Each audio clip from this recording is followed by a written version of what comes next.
Je vous invite à présent à ouvrir vos Bibles dans l'évangile de Matthieu au chapitre 24. Matthieu 24, nous lirons les versets 37 à 39.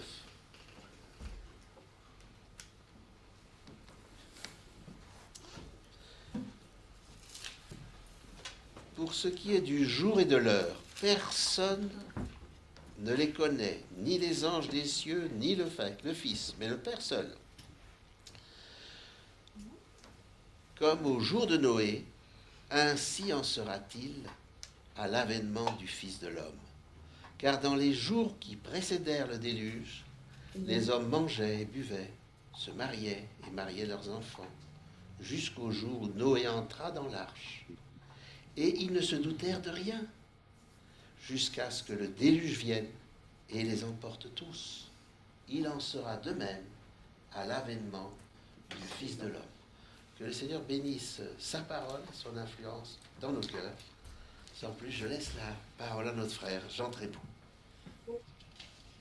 Oui, c'est vrai. Alors.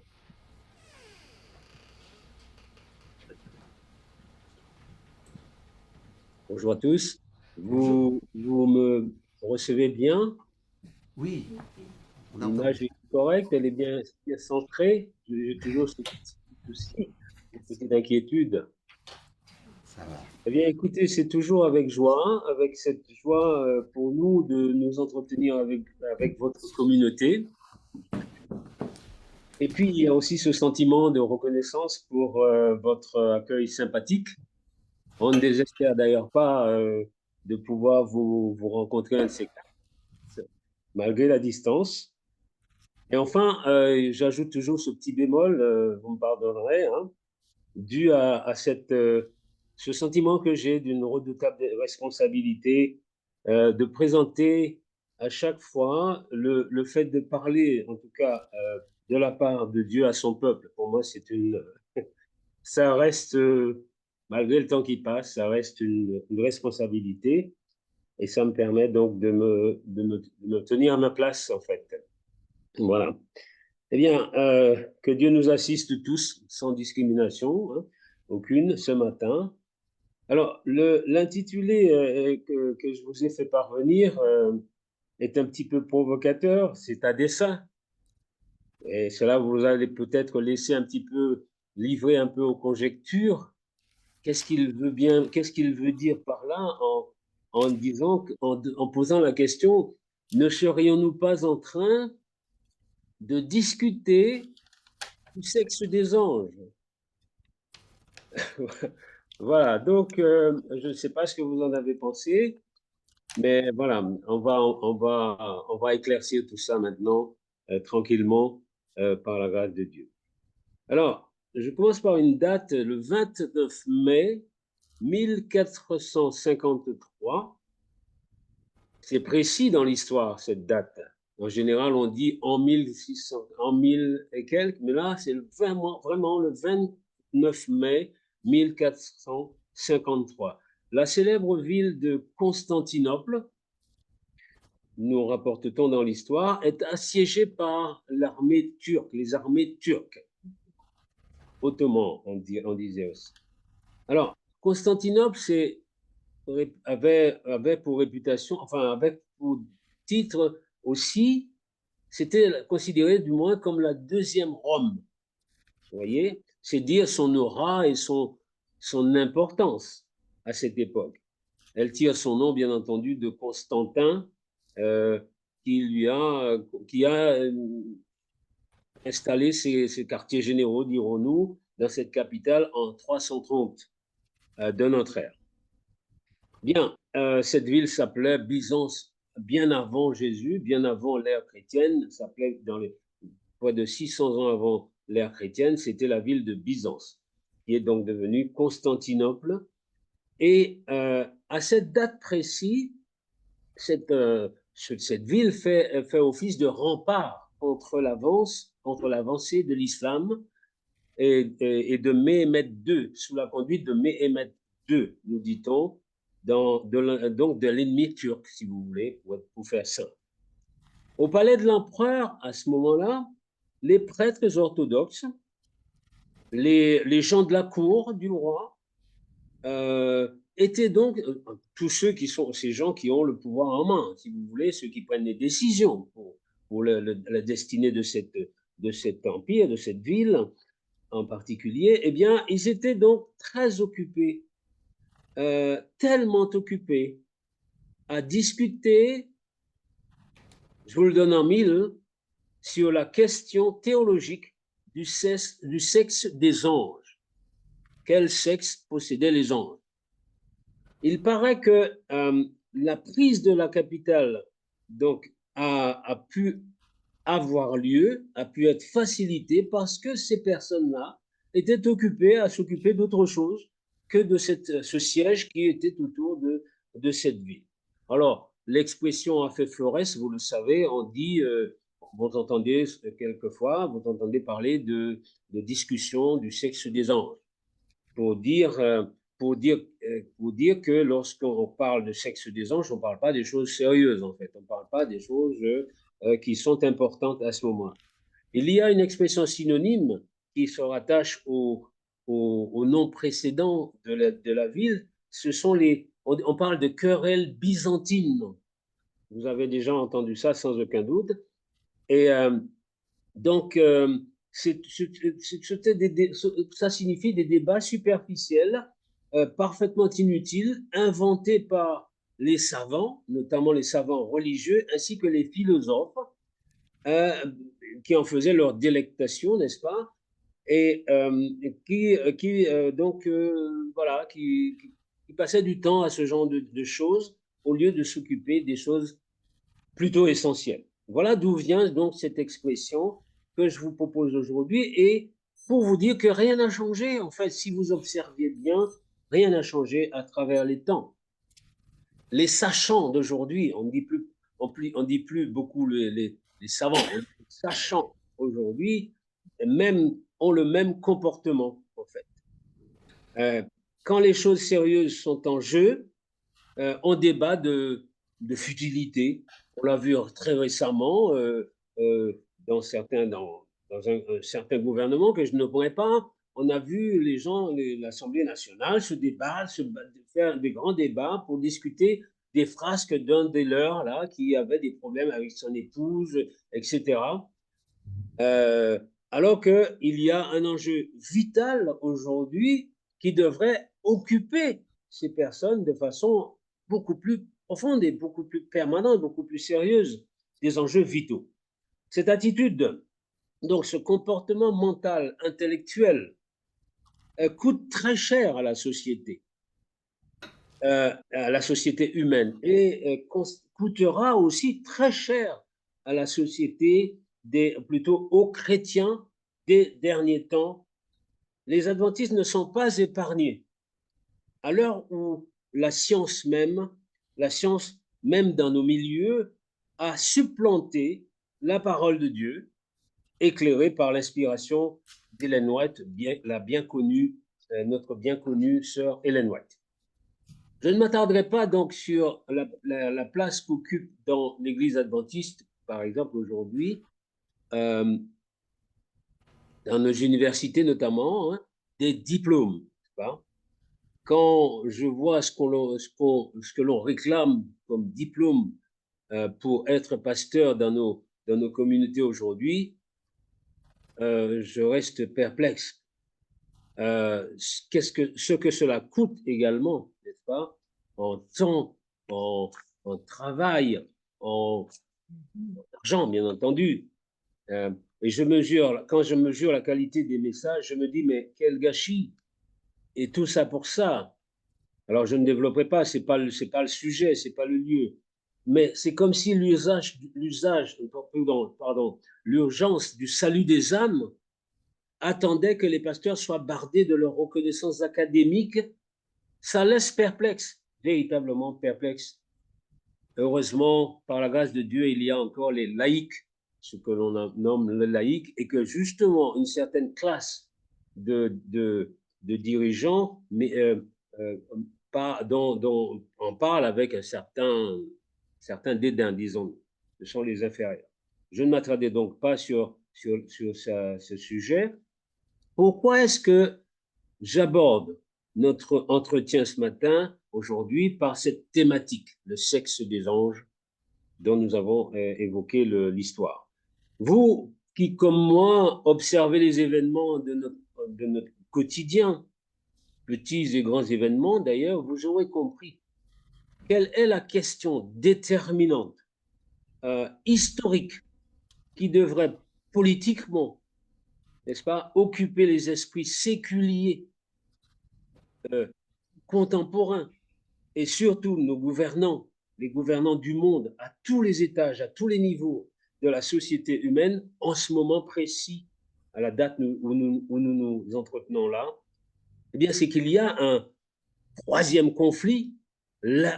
Tous les ingrédients sont installés pour qu'un troisième conflit démarre et implique collectivement tous les pays de la planète. Alors, je lisais un petit ouvrage, j'ai glané quelques, pour vous donner une idée de l'ampleur de la situation. Il y a plus de 30 ans maintenant, un petit ouvrage que peut-être vous connaissez, d'un frère adventiste d'ailleurs, un docteur en théologie évidemment, Un monde en mutation, avec un sous-titre, Vers quel avenir? Ce petit livre a plus de 30 ans. Écoutez ce que notre frère écrivait il y a plus de 30 ans.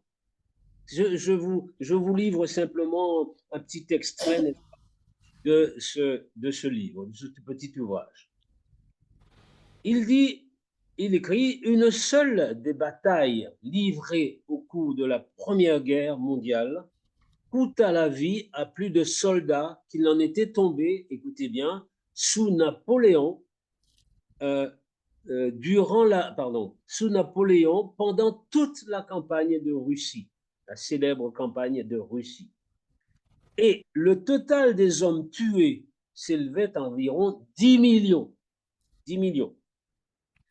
Pourtant, cela ne représente que la moitié des combattants décimés durant la Deuxième Guerre mondiale, lors de laquelle les pertes en militaires, alors toutes les pertes cumulées en civils et en prisonniers, s'étaient chiffrées à 57 millions, c'était estimé à 57 millions et demi de victimes, c'est-à-dire la France tout entière, la population française tout entière. À titre de comparaison, dit notre frère, précisons que les conflits armés du 19e siècle firent au total environ 3,5 millions de morts. Depuis les progrès accomplis par les techniques, alors si notre frère était je ne sais pas s'il est vivant, je ne sais pas s'il est, peut-être, mais je n'en sais rien. Je n'ai pas cherché, je n'avais pas le temps de faire toutes ces recherches.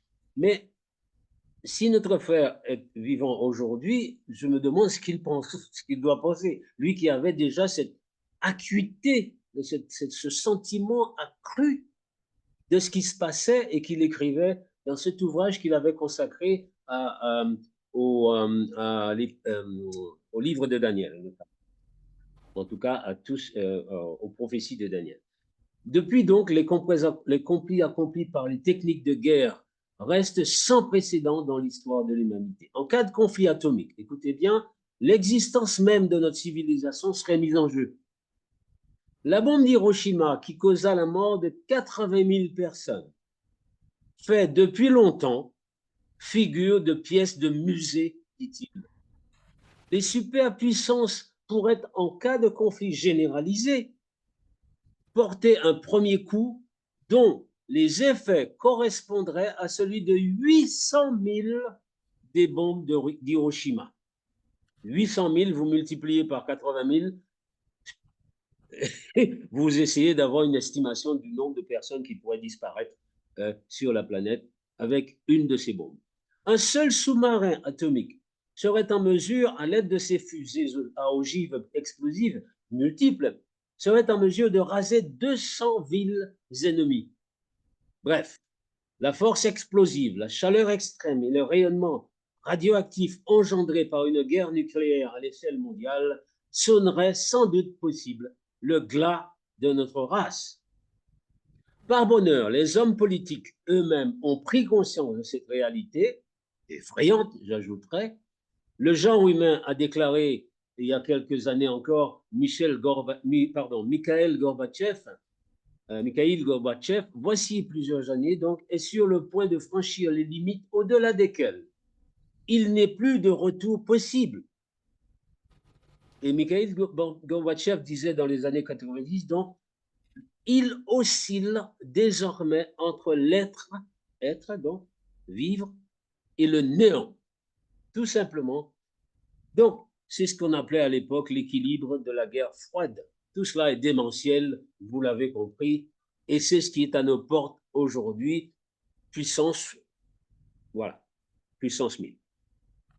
Donc, un troisième conflit impliquant collectivement tous les pays est en préparation, ni plus ni moins, pendant que on en parle guerre. Alors, je vais aller plus loin.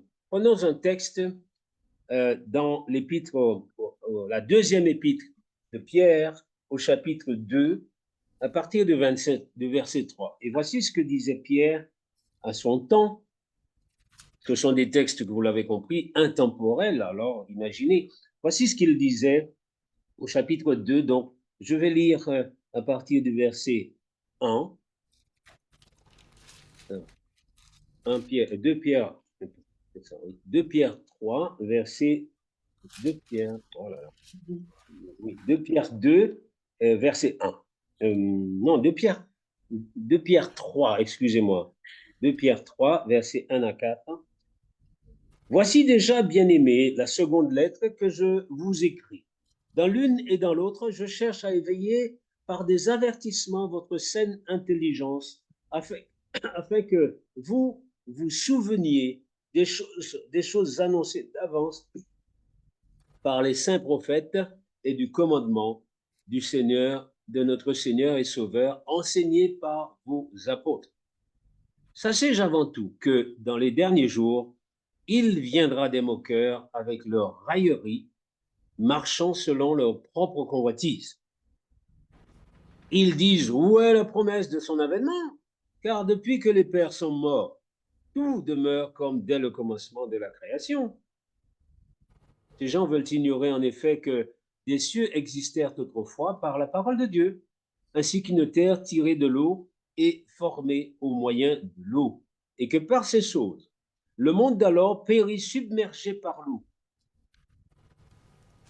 Mais par la même parole, les cieux et la terre d'à présent sont gardés et réservés pour le feu, pour le jugement et la ruine des hommes impies.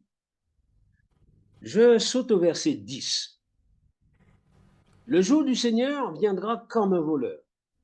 En ce jour, les cieux passeront avec fracas, les éléments embrasés se dissoudront, et la terre, ainsi que les œuvres qu'elle renferme, sera consumée. Et voici l'exhortation attachée à cette déclaration de Saint Pierre. Puisque tout cela est en voie de dissolution, combien votre conduite et votre piété doivent être saintes. Attendez et hâtez l'avènement du jour de Dieu, jour à cause duquel les cieux enflammés se dissoudront et les éléments embrasés se fondront. Mais nous attendons, selon sa promesse, de nouveaux cieux, une nouvelle terre où la justice habitera.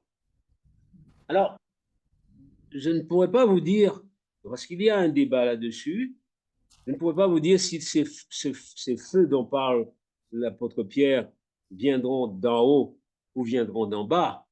Une chose est sûre, c'est que ceux qui se préparent là laissent perplexe et fait réfléchir. Peu importe. Une chose est sûre, c'est que notre planète est destinée au feu. Ce n'est pas moi qui le dis, c'est Dieu lui-même qui le dit. C'est la Bible qui le déclare. Alors, après cette lecture, je vous repose la question. Quelle est la question, le sujet déterminant Mais cette fois, en priorité, je la pose à tous ceux qui se réclament du nom du Christ et donc de l'Évangile, et donc adeptes de la grande controverse. C'est quoi le problème? Alors, il me semble que ce devrait être, ce qui devrait occuper notre pensée en tant qu'enfant de Dieu aujourd'hui, matin, midi et soir, c'est une expression qui signifie sans cesse, évidemment, de manière, bien sûr, intelligente. Il ne s'agit pas de penser matin, midi et soir aux événements de la fin, en tout cas aux évangiles, à l'évangile, d'une manière déséquilibrée. Angoissés, vous savez, ces gens qui ont de l'angoisse, qui sont anxiogènes quand vous les côtoyez, parce que la fin des temps est là, etc. Il ne s'agit pas de ça. C'est ce qui devrait occuper notre esprit d'une manière permanente, mais joyeuse. C'est l'aboutissement du plan du salut. Tout ce qui se prépare autour de nous doit attirer notre attention, tout simplement, mais d'une manière certes préoccupante, mais pas angoissée, pas craintive, pas peureuse, pas catastrophique, n'est-ce pas?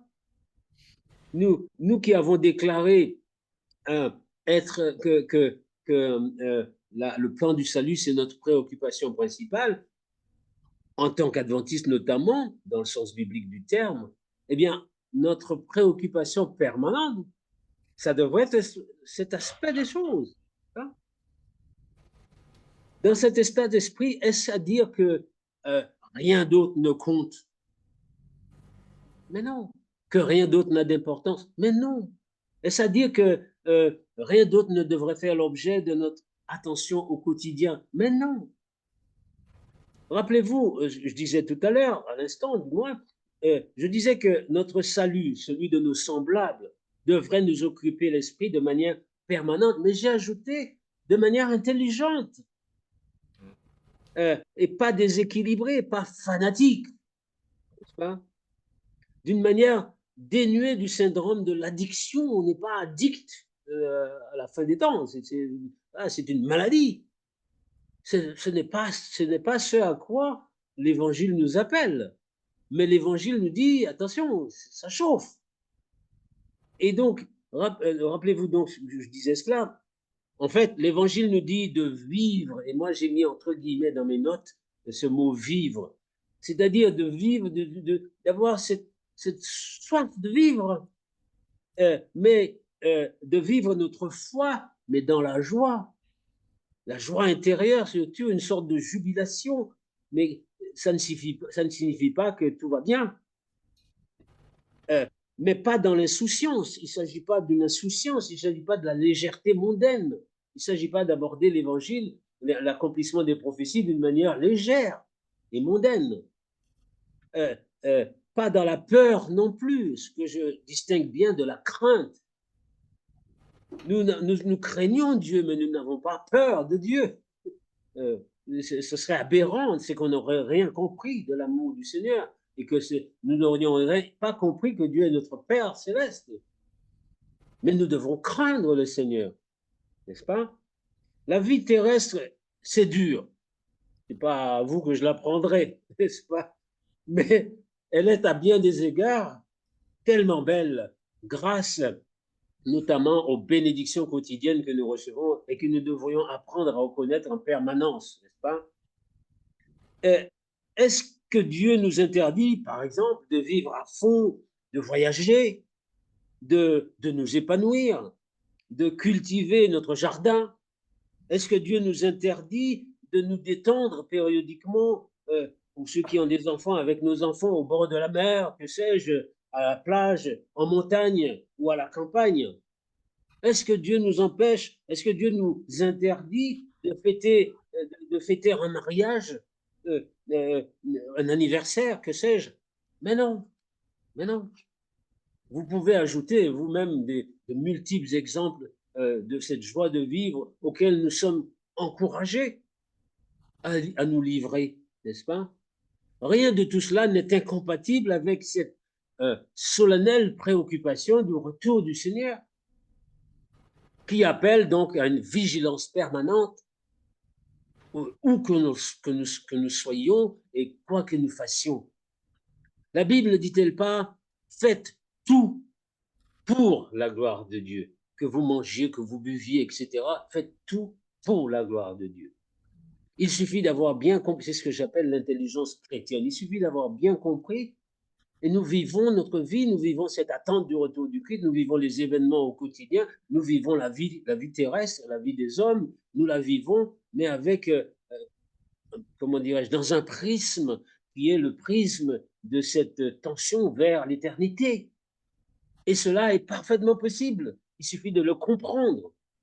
Vous avez ces gens qui tellement préoccupés par la fin des temps, vous rendent la vie impossible, rendent la vie impossible autour d'eux, rendent la vie invivable. Non, ce n'est pas ce à quoi Dieu nous appelle. On peut être très sérieux dans la, comment dirais-je, dans la recherche des solutions évangéliques aujourd'hui, dans l'étude de la parole de Dieu, tout en sachant plaisanter sainement, tout en sachant prendre du bon temps, n'est-ce pas? C'est important pour l'équilibre, justement. C'est important pour faire face aux épreuves, aux difficultés. Quelqu'un qui n'est pas équilibré dans ce sens, qui est tellement religieux, tellement spirituel, qui ne voit même pas qu'il y a des enfants autour de lui qui sourient, qui ont envie de vivre, qui ont envie de câlin ou quelque chose, eh bien, il est toxique. Il est quelqu'un de spirituellement toxique. Donc, méfions-nous de cela. Ce n'est pas à ce comportement-là que la parole de Dieu nous invite, n'est-ce pas? Faites tout pour la gloire de Dieu, mais avec cet objectif permanent, présent, eschatologique, comme on dit en théologie. C'est là que réside l'intelligence chrétienne. Livre ton cœur à la joie, vous connaissez cela, c'est l'Ecclésiaste qui nous le rappelle. Livre ton cœur à la joie, c'est pas interdit, mais attention, sache quand même où sont les limites, sache que tu seras appelé en jugement. Veille sur tes actes, veille sur tes pensées, veille sur tes paroles. Autrement, il y a de la place pour la joie de vivre au sein d'une vie vigilante sur le plan spirituel.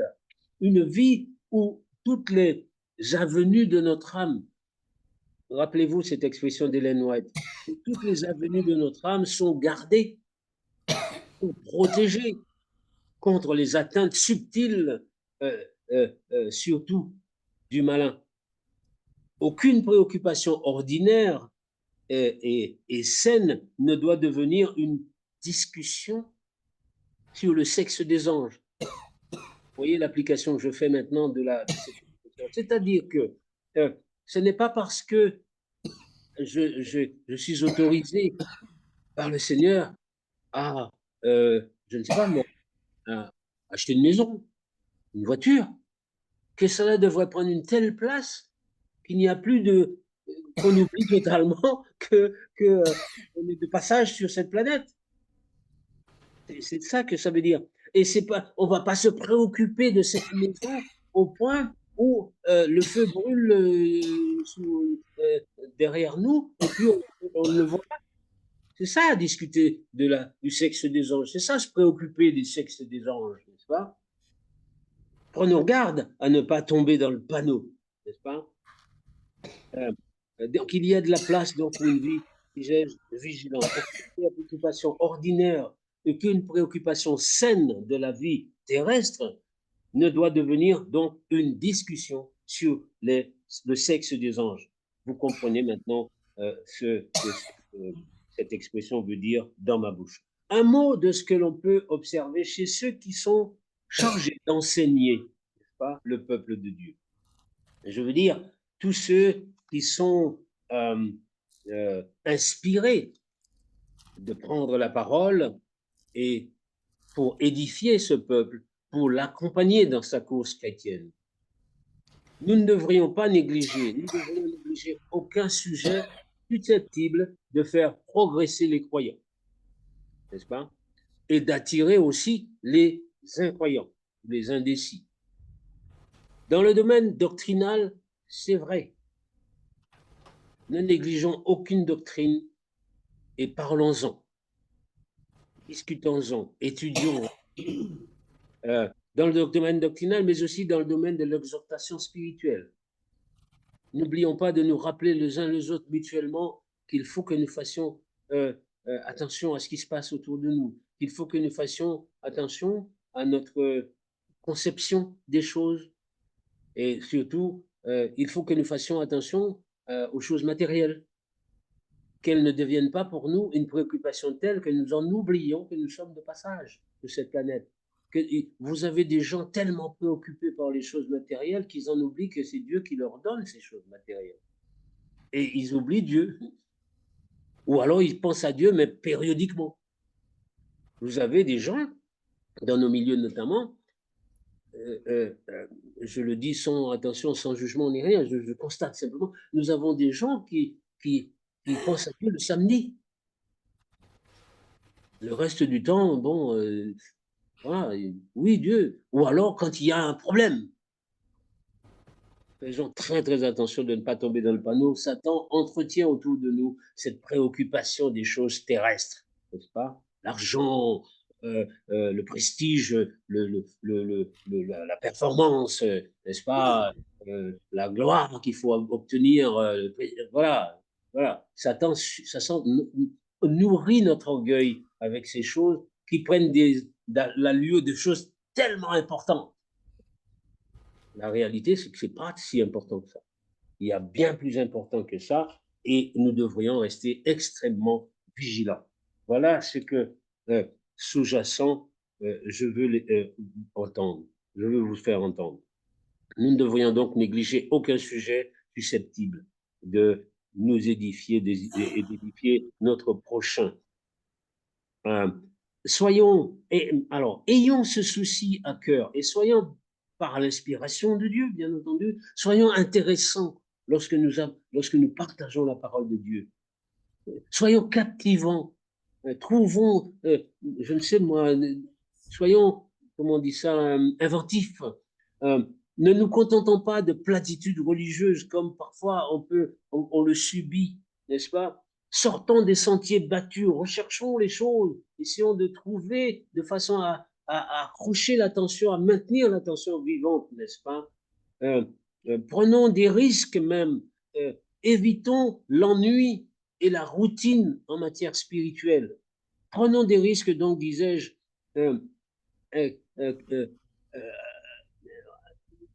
vous savez que l'ennemi utilise la routine, utilise les habitudes, l'habitude, n'est-ce pas? Il l'utilise de façon pernicieuse, de façon subtile, n'est-ce pas? Ce sont des armes redoutables entre les mains du malin. Il sait les utiliser quand nous laissons nous le laissons influencer notre esprit, n'est-ce pas? Nos pensées, nos propos, notre mentalité. Soyons donc des chercheurs de la foi. J'aime bien cette expression, chercheurs de la foi, n'est-ce pas? Observons ce qui se passe avec objectivité, bien sûr, et avec acuité pour y déceler les signaux que notre Seigneur y place afin de nous alerter. Réfléchissons et travaillons sérieusement. Le monde chrétien a faim. Si vous êtes des chrétiens attentifs, vous constatez que le monde chrétien est affamé aujourd'hui. Et trop souvent, sur les chairs, notamment, on lui offre de l'eau à boire. Le monde a faim, n'est-ce pas?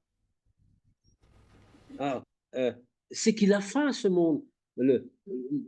Pour ceux qui observent les choses aussi dans le milieu religieux, dans le milieu évangélique chrétien, eh bien, parlons-en, les évangéliques, les mouvements évangéliques ont le vent en poupe. Les mouvements pentecôtistes ont le vent en poupe. Les mouvements catholicisme a le vent en poupe, mes amis. L'islam a les vents en poupe. Donnant raison ainsi à André Malraux qui disait en son temps, ce monde, le monde qui vient, sera ou ne sera pas religieux, n'est-ce pas? Et ce monde semble devenir religieux maintenant. Attention, quelle religion? Donc, soyons, c'est pour cela que nous, en tant que chercheurs de la foi, préoccupés par l'eschatologie, préoccupés par le retour du Seigneur, nous devons être intéressants et bibliques surtout, et à nous amener les gens à pénétrer le texte, à pénétrer la parole de Dieu, le monde tel que Dieu nous le décrit et, et nous le propose. Si vous m'avez suivi, chers amis, alors que, grâce, ne discutons plus du sexe des anges, vous comprenez ce que je veux dire en employant cette expression maintenant. Attachons-nous aux choses importantes lorsque nous parlons de Dieu, lorsque nous parlons des choses, des choses de la foi. Parlons sous toutes les formes possibles du fait que les prophéties, les dernières, s'achèvent, achèvent leur accomplissement. C'est pas à vous, si vous êtes des observateurs de l'actualité, c'est pas à vous que je l'apprends, n'est-ce pas? Les plus savants d'entre nous, les plus puissants intellectuellement, et Dieu merci qu'il y en a parmi nous, eh bien, je les invite, je les encourage à recueillir tout ce qui est, toutes les informations, n'est-ce pas, concrètes de l'actualité du monde et de l'histoire contemporaine pour nous les décrypter avec justesse et avec cette intelligence chrétienne dont nous avons parlé tout à l'heure. Instruisez-nous, apportez-nous des choses qui nous maintiennent vivants spirituellement, qui nous maintiennent préoccupés, mais sans angoisse. Encore une fois, j'insiste beaucoup là-dessus parce que je vois trop d'angoisse autour de nous, dans nos milieux, de gens. Et quand il n'y a pas d'angoisse, il y a une espèce de désinvolture qui est inquiétante aussi. Vous voyez, c'est les deux extrêmes. Non, soyons simples, soyons humbles, soyons, comment dirais-je, soyons tranquilles, sereins, quoi qu'il arrive, et que Dieu nous aide, n'est-ce pas? Eh bien, que les gens, que nous savons, nous sachons, que tous ceux qui ont ce cerveau bien développé par la grâce de Dieu, eh bien, qu'ils s'abstiennent de s'écouter parler, n'est-ce pas? Et de brandir leur diplôme surtout, hein, leur supériorité supposée en matière de théologie, d'histoire ou de philosophie. Les meilleurs prédicateurs, sachez-le, comme les meilleurs témoins de l'Évangile, sont des gens justement très diplômés, mais humbles et simples, et dont les prédications ne sont pas compliquées, mais qui sont percutants, qui cherchent l'essentiel. Leur savoir, ils mettent ça derrière, c'est pas important. Et leur savoir permet, paradoxalement, quelqu'un qui est très instruit est très capable de dire des choses très simples et percutantes. Et c'est ça que j'admire, moi, chez mes frères et sœurs qui ont cette dimension. Il y en a, par la grâce de Dieu, heureusement, il y en a. Voilà ce qu'il nous faut aujourd'hui, ces derniers temps, que nous soyons occupés jour et nuit à nous demander qu'est-ce qui se passe et comment ça se passe. Alors, il ne s'agit pas, comme là aussi, il faut dénoncer cela, comme des gens qui voient la fin des temps partout, qui voient, allez, Donald Trump, c'est le dernier. Oui, on a dit aussi que Jean-Paul II, c'était le dernier pape, n'est-ce pas? Alors, ne partons pas dans ces dérives. Regardons les choses avec froideur, avec simplicité, et faisons comment dirais-je, pas la comparaison, je cherche mon mot, mettons ça en perspective avec les Écritures, et puis ne précipitons pas à interpréter. Il y en a qui sont de plus en plus audacieux, bon, je les respecte, parce qu'ils voient la fin pour telle date, presque une date, vous voyez, tout ça. Vous n'en savez rien, finalement. Vous pouvez avoir des suppositions, mais de grâce, c'est pas cela qui est important pour nous. Dites-moi, que le Seigneur revienne en 2027, à telle date ou pas, qu'est-ce qui me dit que tout à l'heure je serai vivant? Il y en a qui m'ont dit, oui, mais tu sais, les lois du dimanche ne sont pas encore, sont pas encore promulguées, etc. Les lois du dimanche sont déjà en place, mes amis. Ça, c'est déjà une première chose. Deuxièmement, Si vous attendez les lois du dimanche, ça, ma femme est témoin, on a entendu que quand les lois du dimanche, n'est-ce pas, seront promulguées, alors nous partirons à la campagne. Eh bien, je vous souhaite bonne chance. Si vous attendez les lois du dimanche pour partir, vous éloignez des centres toxiques de notre monde, eh bien, je vous souhaite bonne chance. Vous voyez, comme si partir à la campagne, c'était partir aller voir ses parents quelque part. Vous savez, venir à la campagne, c'est une chose, nous en savons quelque chose. Hein, c'est notre 10e année à la campagne. Eh bien, il a fallu du temps hein, pour qu'on se sente enfin bien dans notre peau à la campagne. Et c'est un apprentissage. Mais ce n'est pas ce que je voulais souligner. Je voulais souligner surtout que pour qui vous prenez-vous pour imaginer que vous allez gérer, que vous êtes responsable du temps qui passe? Vous savez ce que vous serez tout à l'heure? Vous savez ce que vous serez demain? Personne n'en sait rien. Personne n'en sait rien, mes amis. Alors, vivons au jour le jour, vivons l'instant présent. Et c'est pour ça que la parole de Dieu j'admire cette parole qui me dit, mon ami, la vie a de bons côtés, profites-en, mais n'oublie pas ton Seigneur. Vis ta vie à fond. Tu ne sais pas ce que demain te réserve, mais n'oublie pas de faire attention à ton âme. N'oublie pas de t'imprégner jour et nuit. N'oublie pas d'être en relation permanente avec ton Père Céleste, parce que tu ne sais pas ce qui t'attend dans la minute qui suit, n'est-ce pas? Voilà quelques éléments de réflexion que je tenais à vous apporter. Que donc ces braves gens qui sont doués au-delà de la moyenne par rapport à nous, eh bien, qu'ils reviennent à la simplicité du message de notre Seigneur Jésus et de ses apôtres, et nous les délivrent pour sauver le plus grand nombre possible, et eux-mêmes avec, bien entendu. Le temps manque, bien entendu, pour parler pour mentionner, bon, c'est tout un sujet d'ailleurs, qui pourrait faire l'objet d'un sermon, le puzzle de la fin, dont les pièces s'imbriquent sous nos yeux, jour après jour, avec une saisissante précision, n'est-ce pas? Tout ce qui se passe n'est pas anodin. Il n'y a rien, aucun événement, notamment politique, politico-religieux, qui soit anodin aujourd'hui. Soyons extrêmement vigilants et faisons attention. Notamment ce qui se passe aux États-Unis d'Amérique. Ça, c'est à vous de chercher parce que tout est à la portée de tout le monde aujourd'hui. On peut réfléchir. Restons vigilants, mes amis. Restons éveillés. Rejetons toute exaltation émotionnelle qui aveugle, vous savez. Mais réjouissons-nous de ce qui se passe au niveau prophétique autour de nous. C'est une époque prodigieuse que nous traversons. Et j'aimerais faire une petite parenthèse avant de finir. Faisons attention à nos prières. C'est délicat ce que je vais dire, mais il me semble que le Seigneur me demande d'attirer votre attention sur ça. Nous prions, Dieu ne porte pas de jugement, une fois de plus, sur aucune prière. Dieu seul décide de la qualité d'une prière. Ce n'est pas moi qui décide de si une prière est bonne ou pas. Faisons simplement attention, parce il arrive que nous prions et que nous ne nous rendons pas compte que nous demandons à Dieu d'empêcher à la prophétie de s'accomplir. Nous faisons des prières, par exemple, oui Seigneur, je prends un exemple comme ça, à froid, surtout, il ne faut pas qu'il y ait de guerre. Pourquoi faire? Il ne faut pas qu'il y ait de guerre. Bien sûr, il ne faut pas qu'il y ait de guerre. Mais qu'est-ce que Jésus a dit? Il y aura des guerres.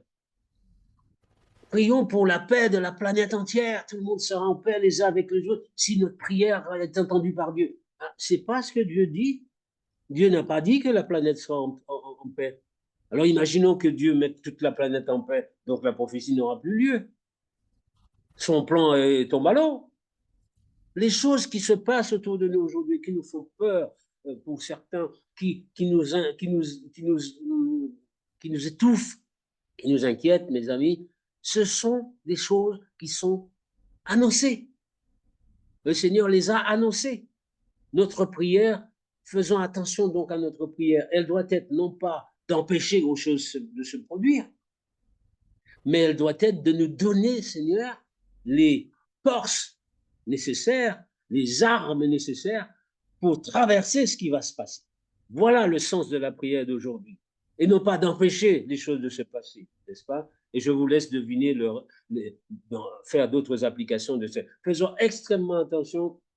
Maintenant, bien entendu, une prière sincère, Dieu la reçoit sans aucun doute. Et Dieu la juge lui-même. Ce n'est pas à moi de la juger. Je sens simplement qu'il ne faut pas que nous prenions de risque de prendre le nom de Dieu en vain ou de prier dans le vide, sans cohérence, n'est-ce pas? C'est très, très important. Surtout ces derniers temps, la prière est particulièrement importante. Je termine en vous relatant une anecdote, enfin, c'est pas une anecdote, mais un fait qui s'est produit pendant ces dernières années, pendant le Covid notamment. J'ai écouté une prédication, la prédication d'un responsable au sein de la division interaméricaine. C'était au plus fort du Covid et de ce qui se passait dans les églises.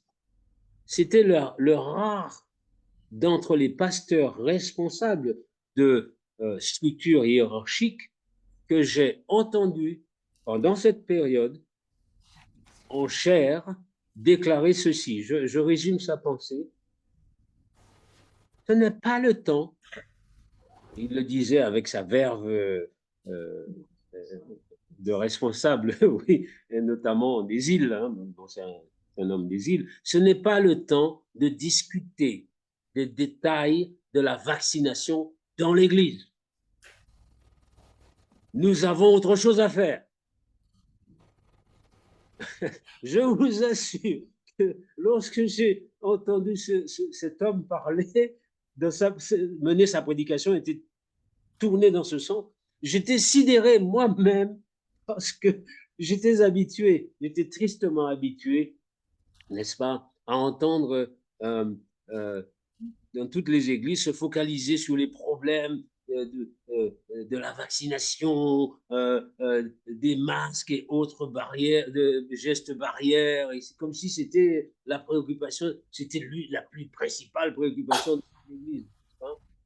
Cet homme a eu ce cran, et c'est l'un des rares, en plus, vu son poste de responsabilité, puisque c'était un responsable de la division interaméricaine, cet homme a eu ce cran de dire au peuple de Dieu, ce n'est pas le temps de discuter des détails de la vaccination dans l'Église. Nous avons autre chose à faire. Et en substance, il ajoutait, c'est le temps de mettre en ordre notre âme et de nous repentir. Voilà. Eh bien, écoutez, j'ai encore ce message dans la tête et ça m'a fait du bien d'entendre ça à ce moment-là. Les gens étaient tellement préoccupés par l'anecdote de ce qui se passait. Aujourd'hui, on en est bien loin avec tout ce qu'on sait aujourd'hui de cette affaire. Eh bien, voilà, les gens étaient préoccupés que par ça. On ne parlait que de ça. Et on avait peur dans les églises, peur de se fréquenter, peur de se... C'était de la peur partout. On était tombé dans le panneau. Eh bien, cet homme a réagi vigoureusement en disant que ce n'était pas le moment de s'occuper de ces choses. Eh bien, alors que on se focalisait sur des problèmes secondaires, particulièrement secondaires, eh bien, c'était incroyable d'entendre cette prédication avec ce sens biblique des choses, justement, en des occasions comme celle-là. Eh bien, j'espère qu'en terminant, vous retiendrez au moins l'idée que nous pourrions bien être en train de discuter du sexe des anges, alors que le Seigneur est à la porte et il attend. Que Dieu nous bénisse, mes amis. Courage et bon sabbat à tous. Amen. Amen. Amen.